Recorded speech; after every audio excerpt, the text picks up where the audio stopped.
तो hey guys, इस anime के अंदर हमारे मेन कैरेक्टर का नाम ओरुन होता है और ओरुन एक सपोर्टर है और बाकी सपोर्टरों के मुकाबले वो थोड़ा सा बस कमजोर है। इसी वजह से उसके पार्टी के लोग उसे अपनी पार्टी से निकाल देते हैं। पर ओरुन को अपनी पार्टी से निकालने के बाद उन सभी को ऐसा एहसास होता है कि उनकी पार्टी का सबसे पावरफुल मेंबर ओरुन था, जिसकी वजह से वो सभी लोग एक हीरो पार्टी बन पाए थे। तो इस कहानी में आगे क्या होता है उसे देखने के लिए वीडियो में आगे बने रहे। तो इंट्रो यहीं पे खत्म होता है और आगे बढ़े उससे पहले वीडियो को लाइक करके चैनल को सब्सक्राइब कर लेना। Enjoy this video. तो एनिमे की शुरुआत में हम अपने मेन कैरेक्टर ओरुन को देखते हैं जो डंजन के अंदर डार्क रैबिट का शिकार कर रहा होता है और उन्हें मारने का दो कहता है कि मैं अभी इतना ज्यादा भी ओल्ड नहीं हुआ हूँ। और तभी ओरुन के पीछे गॉब्लिन का एक ग्रुप आ जाता है, जिसे देखने के बाद ओरुन कहता है कि आज मैं अपना मैजिक टेस्ट भी कर लेता हूँ और फिर वो अपने आप पर सपोर्ट मैजिक का इस्तेमाल करता है, जिससे उसकी फिजिकली पावर काफी ज्यादा बढ़ जाती है और उसके स्टैक भी बढ़ जाते हैं। और यहाँ पर ओरुन बड़ी इजीली उन सभी गॉब्लिन्स को मार रहा होता है। और हमें यहाँ पर एक बात पता चलती है कि जो ओरुन ने अपने ऊपर सपोर्ट मैजिक कास्ट किया है उसकी एक टाइम लिमिट होती है और ये टाइम लिमिट हर किसी के ऊपर अलग अलग होती है। और इस टाइम लिमिट के खत्म होने से पहले आपको दूसरी बार इस मैजिक को कास्ट करना होगा, वरना वो खत्म हो जाएगा। और यहाँ पर ओरुन उन सभी गॉब्लिन्स को मार देता है। और तभी हमें ओरुन का पास्ट का सीन दिखाया जाता है जहाँ पर उसी के पार्टी के लोग उसे निकाल रहे होते हैं। और यहाँ पर ओलिवर जो इस पार्टी का लीडर है वो कह रहा होता है कि मैंने अभी तक तुम्हें इसलिए इस पार्टी के अंदर रखा था क्योंकि तुम मेरे दोस्त थे। ओरुन को समझ में नहीं आ रहा होता है कि आखिर उसके साथ ये सब क्या हो रहा है। और फिर ये दोनों भी ओरुन का मजाक उड़ाते हुए कहते हैं कि तुम एक नौसिखिए हो और अगर हम तुम्हें अपने साथ रखेंगे तो हम भी तुम्हारी तरह धीमे हो जाएंगे। और फिर ओलिवर साफ साफ कहता है कि तुम्हारे अंदर स्किल की कमी है, इसलिए मैं तुम्हें पार्टी से निकाल रहा हूँ। ओरुन को याद आता है कि ये उसके बचपन का दोस्त है जिसके साथ मिलके उसने इस पार्टी को बनाया था और काफी सारे मिशन भी किए थे और डंजन के 92 फ्लोर को भी क्लियर किया था। इस वजह से सभी लोग उन्हें हीरो पार्टी कहते हैं। ओलिवर ये सब इसलिए कह रहा है क्योंकि जब पिछली बार उसने दूसरी पार्टी के साथ मिलकर जॉइंट रेड की थी तो उस पार्टी के जो सपोर्टर थे वो ओरुन से काफी ज्यादा बेहतर थे, इसलिए ओलिवर को ऐसा कोई चाहिए जो ओरुन से बेहतर हो। पर लेकिन ओरुन कहता है कि पार्टी की कमी को दूर करने के लिए मैं एक एन्चेंटर बन गया, पर मैं एक स्वॉर्डमैन हूं। पर डेरेक उसे शांत करते हुए कहता है कि तुम ओलिवर से काफी ज्यादा वीक हो, इसलिए तुमने अपनी कैटेगरी चेंज कर ली। और जो ये लड़की होती है ओरुन को ताना मारते हुए कहती है कि तुम एक नौसिखिए हो और हम एक हीरो पार्टी हैं और इसलिए हमें आगे बढ़ते रहना चाहिए। यहाँ पर ओरुन ने और भी कुछ एक्सप्लेन करता पर लेकिन ओलिवर कहता है कि इसलिए हमने तुम्हारा रिप्लेसमेंट भी ढूंढ लिया है। और ये बात सुनने के बाद ओरुन समझ जाता है कि उसकी यहाँ पर कोई भी जगह नहीं है और इसलिए ओरुन बिना कुछ कहे वहाँ से निकल जाता है। और ये फ्लैशबैक यहाँ पे खत्म होता है। यहाँ पर ओरुन कह रहा होता है कि उसके पास स्वॉर्डमैन और साथ ही मैजिक ये दोनों क्लासेस है और वो इन दोनों को मिलाकर एक न्यू फाइटिंग स्टाइल बनाएगा और एक बहुत ही ज्यादा पावरफुल एडवेंचर बनेगा। थोड़ी देर बाद वो मैजिक क्रिस्टल के पास आके उस फ्लोर को रजिस्टर करता है जिसको सेफ जोन भी कहते हैं। और तभी वहाँ पर कुछ एडवेंचरर भी आते हैं और वो ऐसा कह रहे होते हैं कि हमें उस लड़की को पीछे छोड़कर नहीं आना चाहिए था, जिसमें से दूसरा बंदा कहता है कि हमारे पास और कोई रास्ता नहीं था, अगर हम नहीं आते तो हम सब मारे जाते और वैसे भी वो लड़की आज ही ज्वाइन हुई थी और तुम सब पुराने मेंबर हो तो मैं तुम्हें ही बचाऊंगा ना। और ये बात ओरुन भी सुन रहा होता है। ओरुन को पता है कि टीम का साथ छोड़ जाना कैसा होता है, इसलिए वो उन सभी को बेकार और डरपोक कहने लगता है, जिस पर उनमें से एक बंदे को गुस्सा आ जाता है और वो ओरुन के ऊपर हमला करते हुए कहता है कि ये हमारी गलती नहीं है। पर ओरुन उसे बड़ी इजीली नीचे गिराते हुए लड़की की लोकेशन पूछने लगता है। और फिर हम उसी लड़की पे आते हैं जो बहुत ज्यादा डरी हुई होती है। बहुत सारे ऑक्स उसके ऊपर हमला कर रहे होते हैं लेकिन तभी वो अपने बैरियर मैजिक का इस्तेमाल करती है। उस लड़की को पता है कि वो ज्यादा देर तक इस मैजिक का इस्तेमाल नहीं कर पाएगी और जैसी बैरियर टूटता है वो सभी ऑक्स उसके ऊपर हमला कर देते हैं। लेकिन तभी वहाँ पर ओरुन आ जाता है और ओरुन एक एक करके उन सभी ऑक्स को मारना शुरू कर देता है। यहाँ पर लड़की बहुत हैरान होती है कि जो ओरुन है वो शॉर्ट फाइटिंग के साथ अपने सपोर्ट मैजिक का भी इस्तेमाल कर पा रहा है। और फिर ओरुन लास्ट में अपनी शॉर्ट की शार्पनेस को बढ़ाता है और एक ही झटके में सभी ऑक्स को मार देता है। और ये चीज देख के लड़की बहुत ज्यादा हैरान हो जाती है। ऑक्स के मरने के बाद लड़की राहत की सांस लेती है और नीचे गिर के रो पड़ती है क्योंकि अभी भी उसको विश्वास नहीं हो रहा होता है कि वो अभी तक जिंदा है। और फिर वो दोनों लोग डंजन के बाहर आ जाते हैं और यहाँ पर लड़की उसकी जान बचाने के लिए और उनको शुक्रिया कह रही होती है। और फिर हमें इस लड़की का नाम पता चलता है जो होता है सोफिया क्लार्डेल। शायद मैंने गलत प्रोनाउंस किया है तो अपने हिसाब से देख लेना। यहाँ पर ओरुन को इसका नाम और जो उसने यूनिफॉर्म पहनी है थोड़ी जानी पहचानी लग रही होती है बट वो इतना ज्यादा ध्यान नहीं देता है। ओरुन भी इस लड़की को अपना नाम बताता है और तब ये लड़की ओरुन को अपने साथ डिनर पर चलने के लिए कहती है, जिस पर ओरुन थोड़ा शर्माने लगता है। पर लेकिन बहुत ज्यादा उस लड़की के रिक्वेस्ट करने पर ओरुन मान जाता है और फिर रात के समय वो लोग एक रेस्टोरेंट में जाते हैं जहाँ पर ओरुन को याद आ जाता है कि इसके हाथ पर जो निशान है वो silver rabbit of the night sky के मेंबर के पास होता है। और यहाँ पर अब जाके ओरुन को समझ में आता है कि सोफिया उनकी एक एक्सप्लोरर है और वो उनके क्लैन मेंबर है और वो इस राज्य की कुछ पावरफुल पार्टियों में से एक है। और तभी सोफिया को यहाँ पर अपनी बड़ी बहन मिलती है और वो उसके पास जाकर कहती है कि दीदी तुम यहाँ पर क्या कर रही हो, जिस पर उसकी बड़ी बहन कहती है कि वो वो यहाँ पर मीटिंग करने के लिए आई थी।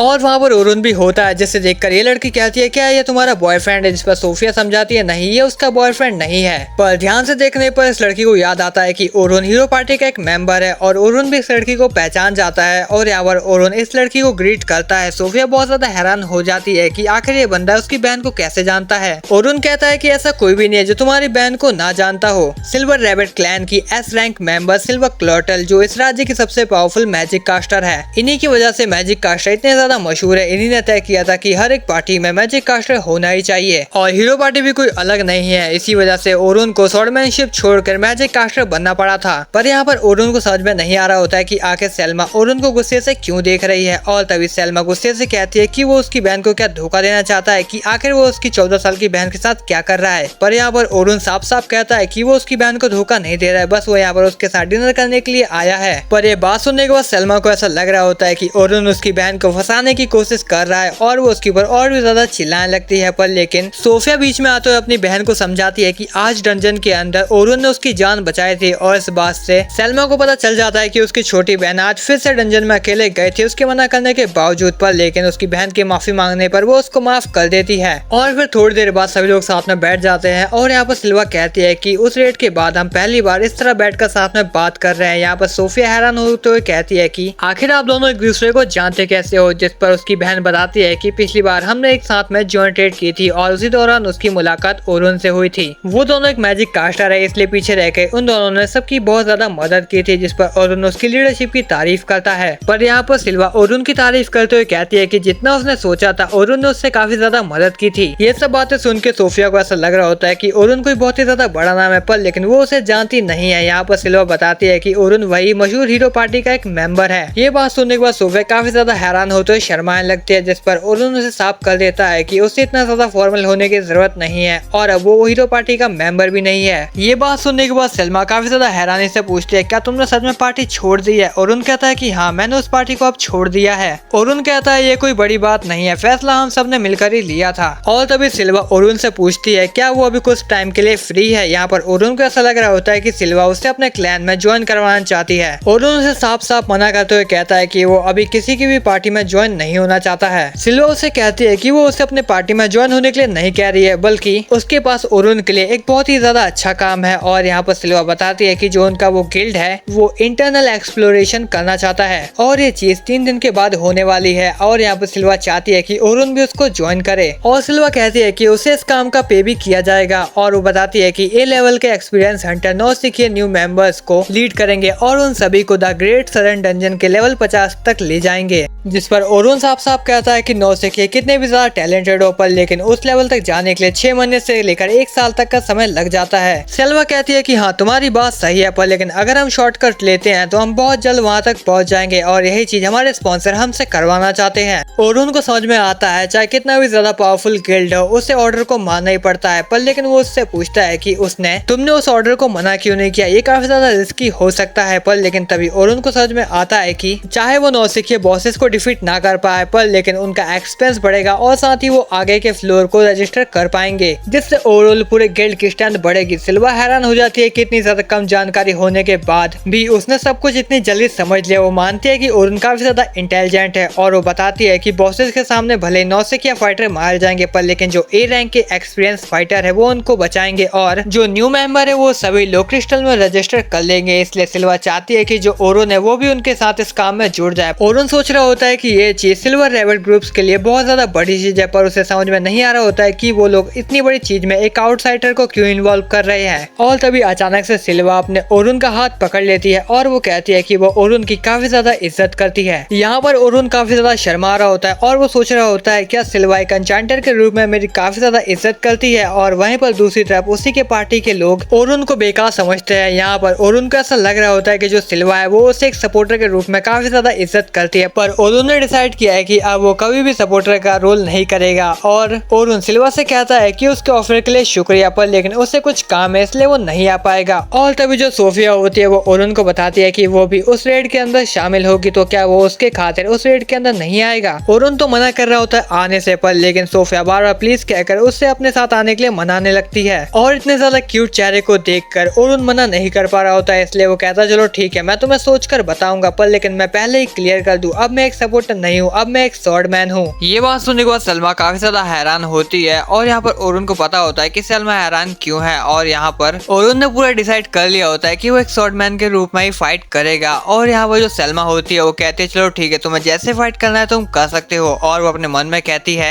अगर बात ज्यादा बिगड़ जाती है तो जो ओरुन है वो अपनी सपोर्ट स्किल का इस्तेमाल करेगा। और यहाँ पर सिल्वा कहती है कि अगर तुम हमारे साथ जाने के लिए तैयार हो तो सुबह सिल्वर रैबिट के हेडक्वार्टर आ जाना। और यहाँ पर ओरुन कहता है चलो ठीक है। और वह एक बात का सीन दिखाया जाता है जहाँ पर हम देखते हैं कि ओरुन एक शॉप पर गया होता है और वहाँ पर एक ओल्ड मैन होता है जो ओरुन को कहता है कि तुम काफी समय बाद आए हो। और यहाँ पर ये ओल्ड मैन ओरुन को अच्छे से ग्रीट करता है और हमें पता चलता है कि जब ओरुन हीरो पार्टीज के अंदर था तब उसने इसकी दुकान का प्रमोशन किया था, इस वजह से इसकी दुकान काफी ज्यादा अच्छी चलती थी। और फिर बातचीत के दौरान ओरुन बताता है कि उसने हीरो पार्टीज को छोड़ दिया है और यहाँ पर अब वो उसकी दुकान का प्रमोशन नहीं कर पाएगा। ओल्ड मैन कहता है कि वो ओरुन की हर एक मदद का शुक्रगुजार रहेगा और वो उसे सलाह देता है कि ओरुन तुम एक बहुत ज्यादा अच्छे लड़के हो, तुम जो करोगे अच्छा ही करोगे, पर लेकिन तुम्हें अपने दिल की सुननी चाहिए। दुनिया में ऐसे बहुत से लोग हैं जिन्हें तुम्हारी मदद की जरूरत है, इसलिए अब तुम्हें आगे क्या करना है ये तुम्हें ही सोचना पड़ेगा। और तभी सीन चेंज होता है और हम देखते हैं कि जो ओरुन है वो नाइट स्काई सिल्वर रैबिट के हेडक्वार्टर पहुंच गया होता है। यहाँ पर सलमा ओरुन का शुक्रिया अदा करती है यहाँ पर आने के लिए और वो उससे पूछती है कि आज तुम कुछ बदले बदले लग रहे हो, क्या तुमने हीरो पार्टी छोड़ने का बोझ अपने कंधों से उतार लिया है? जिस पर उन्होंने हल्की मुस्कान के साथ कहता है कि लगता तो कुछ ऐसा ही है। और फिर हमें नाइट स्काई सिल्वर रैबिट के लीडर को दिखाया जाता है।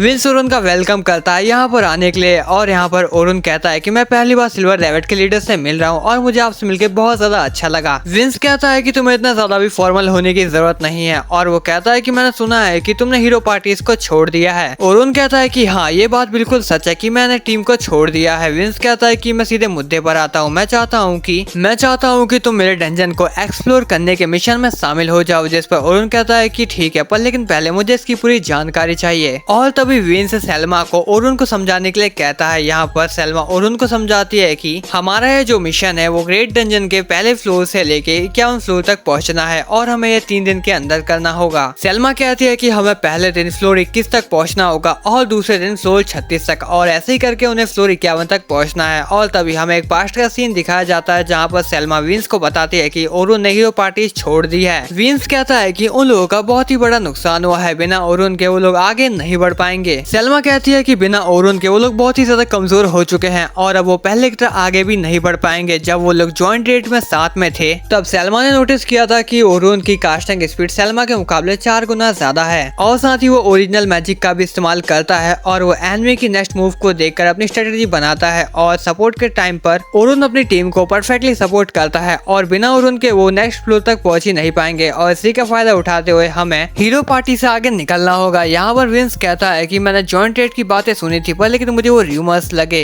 और मुझे विश्वास नहीं हुआ कि ऐसा भी कोई इंसान हो सकता है। यहाँ पर सलमा कहती है कि एक एन्चेंटर को उतनी अहमियत नहीं मिलती है जितनी उसे मिलनी चाहिए, भले ही वो बहुत ज्यादा फेमस है, पर लेकिन ओरुन जैसे लोग जो सच में बहुत ज्यादा पावरफुल है वो दिखते ही नहीं है। और हम वापस प्रेजेंट में आते हैं जहाँ पर सलमा ओरुन को कहती है कि 10 रुकी पार्टी है और 5 स्क्वाड है जिसके अंदर वो और ओरुन भी है और बारी बारी से रुकी पार्टी मॉन्स्टरों को मारेंगे, पर लेकिन अगर बात ज्यादा बिगड़ जाती है तो स्क्वाड आगे आकर उन सभी मॉन्स्टरों को मार देंगे। ओरुन को सारी बातें समझ में आ जाती है। यहाँ पर सलमा उसकी तारीफ करते हुए कहती है कि तुम काफी ज्यादा स्मार्ट हो, तुम्हें पहले ही सब कुछ पता चल जाता है। सलमा ओरुन से कहती है कि तुम्हें और कुछ भी पूछना है क्या? जिस पर ओरुन बोलता है कि हाँ, यहाँ पर 5 स्क्वाड्स क्यों है? यहाँ पर सलमा कह रही होती है कि इस मिशन को पूरा करने के लिए हमारे पास ए रैंक की पार्टी के काफी सारे हंटर्स है और साथ ही रुकीज के ऊपर ज्यादा स्ट्रेस पड़ सके और वो ग्रो हो सके, इसलिए हमने 5 ही पार्टीज रखी है। पर लेकिन ओरुन तुरंत समझ जाता है कि ये लोग झूठ बोल रहे हैं और जो रियल बात है वो लोग ओरुन मतलब कि जो एक आउटसाइडर है वो उसे नहीं बताना चाहते हैं, इसलिए ओरुन ज्यादा नहीं पूछता है और कहता है कि ठीक है, मैं तुम्हारे साथ आने के लिए तैयार हूँ। ये बात सुनने के बाद विंस ओरुन का शुक्रिया अदा करता है उसकी मदद करने के लिए और वो उसे एडवांस में 2 गोल्ड कॉइन देता है और कहता है कि काम पूरा होने के बाद वो उसे 8 गोल्ड कॉइन और देगा। जिस पर ओरुन हेजिटेट करते हुए कहता है कि ये कुछ ज्यादा ही नहीं हो गया। जिस पर सिल्वा ओरुन को कहती है कि हमें तुम्हारी अहमियत अच्छे से पता है और तुम्हारा बहुत बहुत शुक्रिया हमारी मदद करने के लिए, तो अब कल डंजन के बाहर मिलते हैं। और ऐसी बात सुन के ओरुन ब्लश कर रहा होता है और हमें नेक्स्ट दिन का सीन दिखाया जाता है जहाँ पर हम सभी क्लैन मेंबर्स और ओरुन को देखते हैं और यहाँ पर ओरुन सोफिया और सलमा के पास जाकर उन्हें गुड मॉर्निंग कहता है और ओरुन सोफिया की तारीफ करते हुए कहता है कि वो इस ड्रेस में काफी ज्यादा क्यूट लग रही है। और ये बात सुनकर सोफिया काफी ज्यादा ब्लश कर रही होती है और अपनी बहन को ऐसा करता देख सलमा काफी ज्यादा हैरान होते हुए ओरुन से पूछती है कि वो लड़की उसे ऐसी बातें क्यों करता है, क्या क्या उसकी कोई गर्लफ्रेंड है, जिस पर ओरुन बोलता है कि नहीं ऐसी कोई बात नहीं है। जब वो हीरोज पार्टीज के अंदर था तो उसके अंदर वो लड़कियों से काफी ज्यादा बातें करता था, इसलिए वो उसकी आदत बन चुकी है लड़कियों से ऐसे बात करने की। सेल्मा कहती है अच्छा तुम लोग एक ही मेंशन में रहा करते थे, और वो ओरुन से पूछते है कि अभी वो कहाँ पर रहता है, जिस पर ओरुन बोलता है कि अभी वो एक होटल में ठहरा हुआ है। और तभी सेल्मा अजीब सा फेस बनाते हुए सोफिया से कहती है कि कहीं तुम इसके साथ जाने की तो नहीं सोच रही हो ना। और यहाँ पर सोफिया कहती है कि नहीं दीदी ऐसी बात बिल्कुल भी नहीं है। और यहाँ पर सेल्मा अपने आप को शांत करते हुए ओरुन से कहती है कि वो बाकी क्लैन मेंबर से दूर क्यों खड़ा है। ओरुन कहता है कि एक आउटसाइडर को देख के रुकी थोड़ा डर सकते हैं, इसलिए वो उनसे दूर खड़ा है। जिस पर सोफिया कहती है कि हाँ तुम्हारी बात सच है। और फिर सिल्वा सोफिया को अपने टीम मेंबर पर जाने के लिए कहती है और वो ओरुन से मदद मांगती है यहाँ का माहौल थोड़ा शांत करने के लिए। और फिर सिल्वा ओरुन को बाकी मेंबरों से मिलवा रही होती है और वो उसकी बहुत ज्यादा तारीफ करती है। बाकी लोगों को लगता है कि ओरुन काफी ज्यादा ताकतवर है क्योंकि सिल्वा उसकी बहुत ज्यादा तारीफ कर रही है। ओरुन कहता है सिल्वा से तुम मेरी कुछ ज्यादा ही तारीफ कर रही हो, मुझसे इतनी उम्मीद भी मत रखो। जिस पर सिल्वा कहते हैं इतने ज्यादा भी हम्बल मत बनो। और फिर ये सब अपने आप को इंट्रोड्यूस करते हैं ओरुन से। ओरुन अपने आप को एक फ्रंट लाइन अटैकर बताता है और हमें पता चलता है कि सामने ये दो बंदे दोनों डिफेंडर है और साथ ही ये लड़की एक हीलर है। ओरुन रियलाइज करता है कि ये पार्टी एकदम बैलेंस पार्टी है। इस पार्टी के अंदर ओरुन अटैकर है और जो सेल्मा है वो एक एन्चेंटर है। पर ओरुन को ये बात समझ में नहीं आ रही होती है कि अगर आज वो यहाँ पर नहीं आता तो किसी को डबल रोल निभाना पड़ता। सेल्मा अपने आप को शांत रखने की कोशिश कर रही होती है और तभी हमें एक पास्ट का सीन दिखाया जाता है जहाँ पर हम विंस को देखते हैं जो सेल्मा को कह रहा होता है कि मैं तुम्हारा दर्द समझ सकता हूँ, तुमने एक बहुत ही ज्यादा पावरफुल अटैकर खोया है। विंस कहता है कि फर्स्ट स्क्वाड के बैलेंस के हिसाब से मैं ओरुन को उसमें ऐड नहीं कर सकता हूँ, पर लेकिन क्या ओरुन तुम्हारे तरह एक कास्टर नहीं है। और वो कहता है कि मैं इतने पावरफुल अटैकर एज को खोने का दर्द आज तक नहीं भुला पाया हूँ। यहाँ पर सेल्मा रियलाइज करती है कि जो उन्होंने खोया है वो उसे नहीं पा सकते हैं और वो अभी भी यहाँ पर फंसे हुए हैं और इसीलिए सेल्मा ने ओरुन से मदद मांगी है। पर लेकिन जो ओरुन है वो खुद ही फ्रंट लाइन अटैकर बन गया है और जैसा इन लोगों ने तय किया है अगर ओरुन वैसा नहीं करता है तो इन्हें काफी ज्यादा दिक्कतें आ सकती है। पर लेकिन सेल्मा अपनी घबराहट को छुपाते हुए सभी से कहती है कि अगले 3 दिन तक हमें कड़ी मेहनत करनी होगी और वो सभी को स्पीच दे रही होती है और वो कहती है कि 3 दिनों के अंदर हमें 51 फ्लोर तक जाना होगा। और ये बात सुनकर सब लोग काफी ज्यादा डरने लगते हैं। पर लेकिन सिल्वा कहती है कि तुम सभी को डरने की कोई जरूरत नहीं है, हमारे साथ एक बहुत ही ज्यादा पावरफुल हेल्पर है जो हमारी मदद करने वाला है। और वो ओरुन को आगे कर देती है। यहाँ पर ओरुन सोच रहा होता है कि आखिर ये सब क्या हो रहा है। सिल्वा कहती है कि ओरुन 94 फ्लोर तक जा चुका है जहाँ तक वो आज तक नहीं जा पाई है। और ये बात सुन के रुकीस काफी ज्यादा इम्प्रेस होने लगते हैं ओरुन से। ओरुन सोच रहा होता है कि सिल्वा आखिर ये सब क्यों कह रही है। और यहाँ पर सिल्वा उन सभी को कहती है कि अगर तुम्हें फ्यूचर में कभी भी एक एडवेंचर बनना है तो तुम्हें जानना पड़ेगा कि आखिर ओरुन है कौन। और सिल्वा रिवील कर देती है कि जो ओरुन है वो हीरो पार्टी का एक मेंबर है। और ये बात सुनने के बाद सभी लोग काफी ज्यादा हैरान हो जाते हैं कि एक हीरो पार्टी का मेंबर हमारी मदद क्यों कर रहा है। पर लेकिन सभी लोग जोश में आ जाते हैं कि एक हीरो पार्टी का मेंबर उनके साथ है तो उन्हें ज्यादा कुछ डरने की जरूरत नहीं है। और सिल्वा सभी लोगों को डंजन में ले जाने से पहले थोड़ा आराम करने के लिए कहती है। और हम साइड में देखते हैं कि ओरुन सिल्वा से कह रहा होता है कि आखिर तुमने मेरे तारीफों का इतना बड़ा ढिंडोरा क्यों पीट दिया। सिल्वा कहते हैं कि बाकी सब लोगों को थोड़ी हिम्मत मिल सके इसलिए मैंने बस सच ही कहा है और कुछ भी नहीं। ओरुन कहता है ये सब तो ठीक है पर लेकिन तुम्हारे कहने के मुताबिक मैं तुम्हारी बातों पे खरा नहीं उतर पाया। तो जिस पर सिल्वा कहती है कि मुझे तुम पर भरोसा है, तुम अच्छे से अपना काम कर सकते हो। और फिर वो ओरुन को उसकी रुकी पार्टी से मिलने के लिए भेज देती है। और हम देखते हैं कि ओरुन कह रहा होता है कि 3 लोगों की पार्टी होना काफी ज्यादा रेयर है और ये बहुत ज्यादा खतरनाक भी होता है। और हम एक बंदे को देखते हैं जो अपने तारीफों के पुल बांध रहा होता है, जिसे देखकर ओरुन कहता है कि अगर ये ऐसा ही रहा तो सबसे पहले यही मरेगा। और फिर ओरुन सभी लोगों को अपना इंट्रोडक्शन करने के लिए कहता है। ये रुकी कहता है कि मेरा नाम लोगन है और मुझे फ्यूचर में सेल्मा को सरपास करना है। और इस लड़की का नाम है कैरोलाइन इंग्लॉट। और ये लड़की अपने आप को एक डिफेंडर बताती है, जिस पर ओरुन बोलता है कि एक डिफेंडर के तौर पर तुम्हारे पास बहुत ही ज्यादा कम आर्मर है। जिस पर कैरोलाइन कहती है कि आज सभी लोग उससे यही क्वेश्चन क्यों पूछ रहे हैं। ओरुन समझ जाता है कि ये लड़की वैसे डिफेंडर है जो मॉन्स्टरों से यहाँ वहाँ कूद कर बचने की कोशिश करती है। और फिर तीसरे नंबर पे आती है सोफिया जो अपना इंट्रोडक्शन देती है। सोफिया कहती है कि वो एक कास्टर है और वो पीछे से हमला करती है। और ओरुन को सोफिया के साथ एक अजीब सा कंफर्ट महसूस हो रहा होता है। और फिर ये सभी लोग डंजन के अंदर पहुंच जाते हैं। तो हे गाइस बस यही थी आज की वीडियो कैसी लगी कमेंट में बता देना और नेक्स्ट पार्ट के लिए कमेंट कर सकते हो। और गाइस मैं जानता हूँ कि मैं वीडियो बहुत ज्यादा लेट अपलोड करता हूँ पर लेकिन मैं यूट्यूब के साथ जॉब भी करता हूँ जिस वजह से मुझे वीडियो अपलोड करने में काफी ज्यादा दिक्कत भी होती है। पर लेकिन अगर तुम चाहते हो कि मैं तुम्हारे लिए रोज वीडियो अपलोड करूँ तो तुम मुझे कमेंट करके बता सकते हो। तो मैं तुम्हें मिलता हूँ इस वीडियो के नेक्स्ट एपिसोड में। Thanks for watching this video guys.